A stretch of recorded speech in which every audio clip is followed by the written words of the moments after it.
शौक वाले कबूतर। ये कबूतर भी मियाँ खानदान के कबूतर कहलाते हैं और उनका नाम जिस वाक़े की निस्बत से शौक वाले रखा गया वो कुछ इस तरह है। एक मर्तबा कसूर में ट्यूबवेल वाली छत से मियाँ साहिबान की बाजियां लगी हुई थी और बाजियों की फिरतों के दौरान किसी का एक बच्चा भटकता हुआ मियाँ साहिबान की छत पर आ गया। क्योंकि मियाँ साहिबान अपने खड्डे में बाहर का कबूतर जल्द नहीं डालते, इसीलिए मियाँ रऊफ ने अपने मुलाजिम से कहा कि ये बच्चा किसी को दे दें। उसने कहा कि मियाँ साहिब अब तो शाम हो गई है, सुबह मैं किसी को दे दूंगा।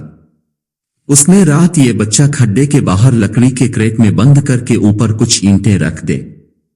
सुबह जब ये मुलाजिम 4:30 के कबूतर उड़ाने गया तो अंधेरे में पाँव लगने से ये लकड़ी का क्रेट उलट गया और इसमें बंद बच्चा निकलकर बाहर जाल पर बैठे हुए उड़ाने वाले कबूतरों के साथ जा बैठा, जिस पर मुलाजिम ने इसे भी साथ पल्ला मार दिया और ये बच्चा उन कबूतरों के साथ ही बुलंदी पकड़ गया। खैर बात आई गई हो गई। सुबह जब 9 बजे मियाँ रऊफ छत पर आए तो उन्होंने मुलाजिम से कहा कि वो बच्चा कहीं दफा कर दिया, तो उसने कहा कि मियाँ जी ओती आपे ही दफा हो गया है। फिर इसने सुबह के वाक़े की तफसील बताई तो मियाँ रऊफ ने कहा कि अच्छा ही हुआ। अब जब 3 बजे के करीब मियाँ साहिब के तकरीबन सारे कबूतर बैठ गए, सिर्फ 2 कबूतर ऊपर रह गए। जो बंदे नीचे लेटे कबूतर ऊपर देख रहे थे उन्होंने आवाज दी कि ऊपर से टोला निकल आया है। सब ने ऊपर देखा तो नीचे से एक और आवाज आई कि उन दोनों के ऊपर एक और कबूतर भी आ रहा है। सब ने कहा कि हमारे तो 2 कबूतर हैं, ये तीसरा किसका कबूतर आ रहा है? और यूनुस ने कहा कि तुम लोग ऐसे ही बहस कर रहे हो, खामोशी से कबूतरों को देखो, जो हमारे होंगे हमारे घर आ जाएंगे और जो किसी का होगा वो उसके घर चला जाएगा। जब कबूतर जरा नीचे आए तो सबने फिर एक दफा ये बात शुरू कर दी कि ये तीनों तो अपनी छत पर ही आ रहे, ये तीसरा कौन सा कबूतर है? और जूं-जूं कबूतर नीचे आते गए, तीसरे कबूतर के बारे में सबका इश्तियाक बढ़ता गया और जब कबूतर काफी नीचे आ गए तो यूनुस ने अपनी नजर वाली ऐनक में से आंखें घुमाते हुए गला फाड़कर कहा, मियाँ जी एहतियो कल वाला बच्चा ये। जिस पर मियाँ रऊफ ने इसकी तायीद की और ये बच्चा सबसे आखिर में मियाँ साहिब की छत पर बैठा। सब इस वाकये पर बड़े हैरान हुए। हर शख्स इस बच्चे पर राय जनी कर रहा था। कुछ के ख्याल में ये कहीं से बैठ कर आया था, जबकि बहुत सों का मौक़िफ़ ये था कि ये उड़ कर आया है। जिस पर मियाँ रऊफ ने ये कहा कि परसों इस बात का फैसला हो जाएगा, क्योंकि इसको कल का नागा देकर परसों फिर कबूतरों के साथ उड़ा कर देखा जाएगा।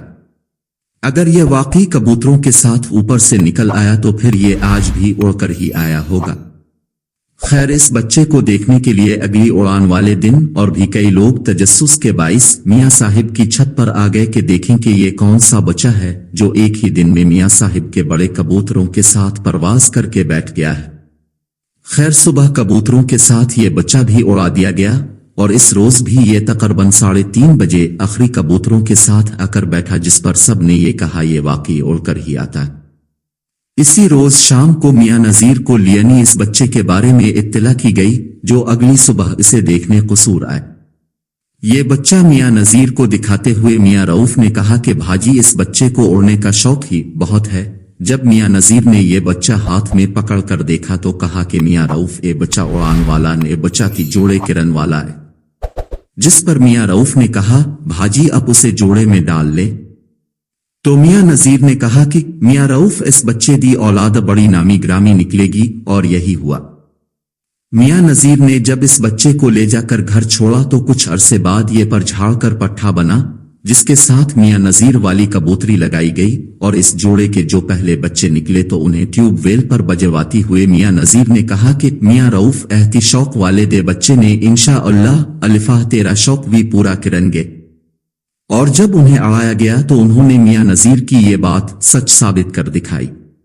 ये कबूतर जूंसरे कांटेदार टाइप लिंगोटों वाले होते हैं, परों में कहीं एक आंख पर काला लाते हैं, सीना कुशादा होता है, हड्डी मजबूत होती है, चूंच थोड़ी लंबी और मोटी सियाह होती है, पंजे खुश्क और नाखून सियाह होते हैं और उनकी आंखें कुशादा आंख का तुलबारी, तुल के ऊपर सफेद हल्का और उसके ऊपर हल्के लाल जर्रात का जालीदार डोरा होता है।